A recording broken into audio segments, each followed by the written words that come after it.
Hi, everyone. I'm Christine Tulley, President and Executive Writing Coach at Defend, Publish, and Lead. And welcome to episode 196, How I Used 4 Hours of Writing Time. I got the inspiration for this episode when I was talking to someone about how I have this really weird schedule this semester where I can get a pretty good block of time on Monday and then just these super tiny fragments the rest of the week. And even my good block of time on Monday at most could be 5 hours, but usually is around 4. And so, what I wanted to do this week is to look at what actually happened during those 4 hours, because we all know that 4 hours of writing time doesn't necessarily mean there was actually 4 hours of writing going on. So, in this episode, I do have some slides just to show some screenshots and some more details, but you don't need this if you're an audio only listener. I'll describe what's on screen, but if you're interested in checking it out, we have a YouTube channel and you definitely can take a look at it there. So what I'm showing on screen is, of course, our lovely Defend, Publish, and Lead podcast slide template. If you want to see what that looks like, we're trying to make all our slides look really beautiful. So something I'd recommend if you do podcasting yourself, it's really helpful to have a template for this kind of thing. But what's on screen is, of course, our episode, and then initially some pictures that I took for my 4-hour session, because I got the idea on Monday when I was walking upstairs to go to the library. I took a picture of the clock because I knew I had roughly between 9 a.m. and 2 p.m. on Monday, roughly. I knew that's usually the biggest window I can possibly get. So the first thing I did was take a picture of the clock. So I've mentioned this many times. I like to write in the library. If you watch our YouTube channel, you'll see our library is all over the place for my university library location. Little shout out to Schaefer Library. It's one of my favorite places. But one of the things that's on a picture is a clock, and the clock shows a couple minutes after 9. It's like 9:03. So I took this picture because I think a lot of us sort of trick ourselves and say, well, I'm writing from 9 to 1, but really, maybe you're not even there at 9 o'clock. That was the case for me. So it was a couple of minutes upstairs by the time I got on the floor where I was going to write. And then another picture I'm showing is where I set down my coffee, my keys, and my laptop bag, because you lose a couple minutes to unpacking. So I think we all know that, but I like to get really crystal clear on time. So I have that. And then another picture I took was of me making these slides, because I made them during the writing session. So of course I lost a few minutes here and there. I didn't take a lot of slides, but it took me a few minutes to take some pictures and dump them in some Google Slides and so on. So I'm saying this not to depress you, but to maybe make an argument to say, if you're trying to get 4 hours of writing in for a week, maybe you need some buffer of 20 minutes to do all these extra things so you really do get 4 hours. But we're going to take a sneak peek at what happened to me. So I did my best to try to capture what happened in the 4 hours. And one of the things I want to say was that I opened up my laptop a little. I probably should have represented this as like 9:03 to 9:18. That's what shows on the screen as my first block of time. And I wanted to represent that a lot of times I do open my laptop and I immediately get started. However, this particular Monday, I had 2 bills that I needed to pay. I knew I would forget them. I had a very time-sensitive email. This particular one was about some faculty development funding that if I didn't take care of, I might not get it. So I wanted to make sure I did that because that went for my scholarship. But I also took some pictures, and then I had to take a few minutes to sort of redo my scholarly priorities. So I did look at when I stopped doing kind of this sort of related to scholarship activity, plus the stuff that was just in my brain and I just couldn't go anywhere until I got it done. That took me around, I had 9 to 9:18, so it was like 9:03 to 9:18. So let's say 15 minutes. Some of us need 15 minutes to just get our act together to write. Sometimes I need this, sometimes I don't.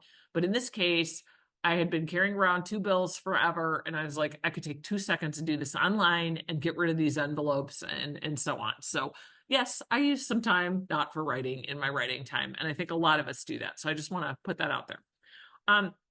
The other thing that I had next to do was I did redo my scholarship priority list. I'm going to show that on screen next and say a quick note about what I meant by that. I'll come back to that in a minute, but it was basically taking stock of my scholarly projects.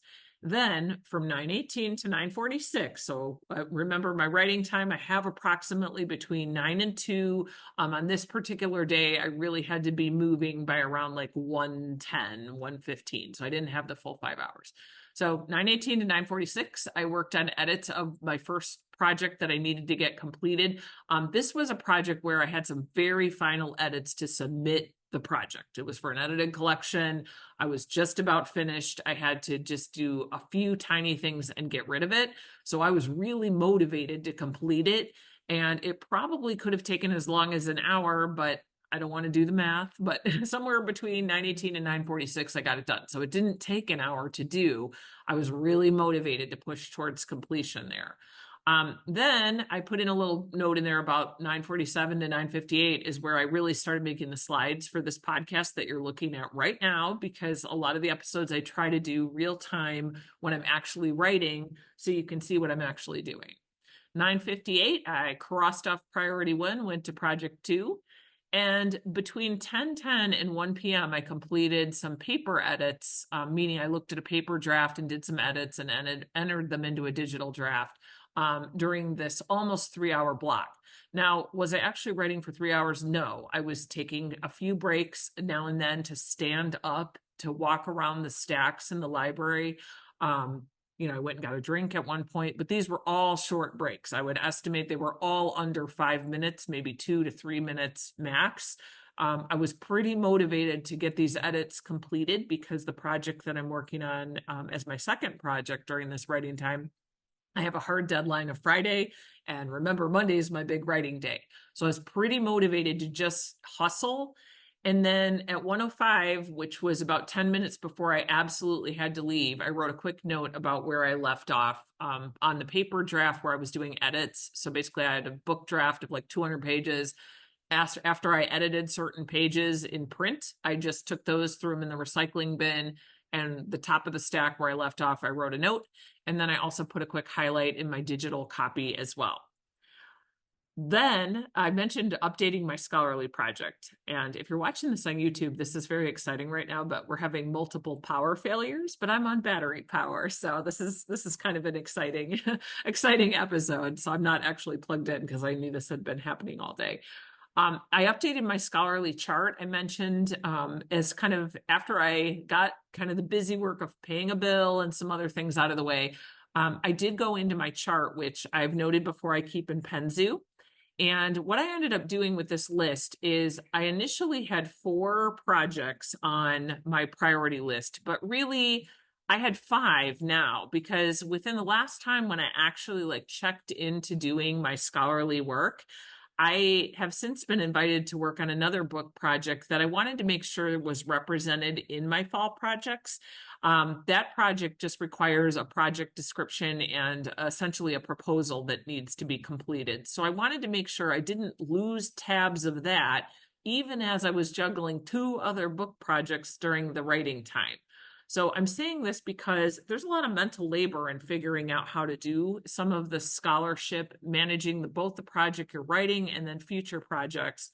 And so I also then made some quick notes about other scholarship things I have to do. Like I knew I had to record a podcast episode for the Big Rhetorical Podcast Carnival. It's this really cool basically series of podcast episodes all on the same topic about writing. I will link to that in the show notes this week. It's pretty cool.